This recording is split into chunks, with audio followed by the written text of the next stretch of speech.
know if you should cancel? Should you go or should you stay? Is this going to do permanent damage to a friendship? This is part 2 of the Should I Go or Should I Stay series. For many adults with ADHD, they have been taught to muscle through and to push through and go and just go along to get along. But this is not good for us and it's not sustainable. So having a system to keep your social battery full and to figure out whether to stay home or go can help us work through the noise of our past and the need to be with other people. Hi friends. I'm Caroline Maguire, and I'm here to talk about all things friendship and ADHD. Please like this video, subscribe to my channel, and let me know in the comments what other things you need, and I will make videos about it. Before you cancel plans, think how the activity fits into your relationship with the other person and or your emerging friendship. If the activity is something special, like a wedding, you may want to consider going because people get all upset if you miss their wedding. If it's a one-time event and has a fixed start and end time, so you know what you're committing to, that is also super helpful. You can also pick activities and curate environments and activities that work for your brain. For instance, if I just can't take the sensory stimulation of certain environments, I will offer an alternative and say, hey, can we go somewhere else? It's wise to say no to things that really you don't enjoy, because if you want to stay committed and you want to actually do activities, if everything you do is a chore, you're not going to want to do it. You can offer another option and see where else you could see a potential friend in an environment that works for you. It's a slippery slope to please other people when you're trying to make friends. There's nothing wrong with compromise or trying new things, but you want to make sure you know the finer details you're committing to.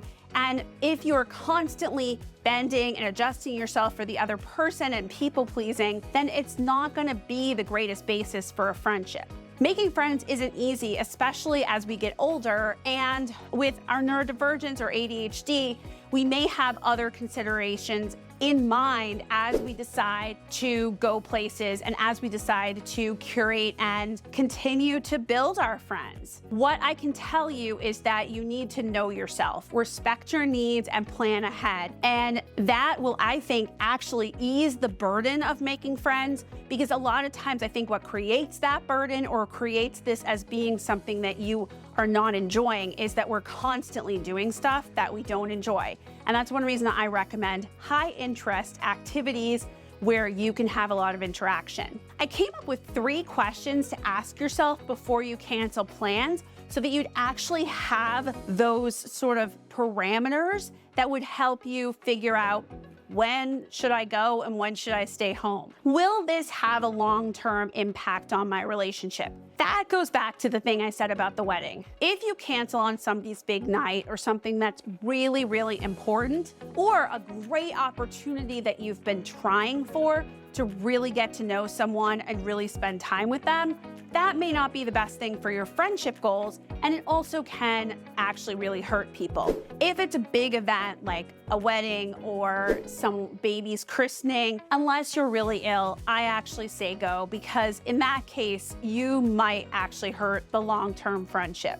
2, does this hurt the other person? I really try to think about if I cancel last minute or if I bail on them having concert tickets, you know, that is kind of gonna hurt them. So I try to be upfront about things and really think about, would this decision to stay home really hurt the other person? And the 3rd is really simple. Does this hurt my friendship goals? We talked about friendship goals in the last video I made, and I think it's really important to think as you'd like to go on and think about what your friendship goals are. Are you trying to make new friends? Are you trying to maintain your friendships better? Whatever your friendship goals, when I'm deciding to stay home or go, that's one of the things to think about. And I've been using these questions with my clients for a few years now, and it really helps them to have these 3 questions in your back pocket that you can say, what do I want to do? And then go forward. Thank you to everyone who stayed on till the end. I hope this helps. I think the more we kind of have criteria around things like this,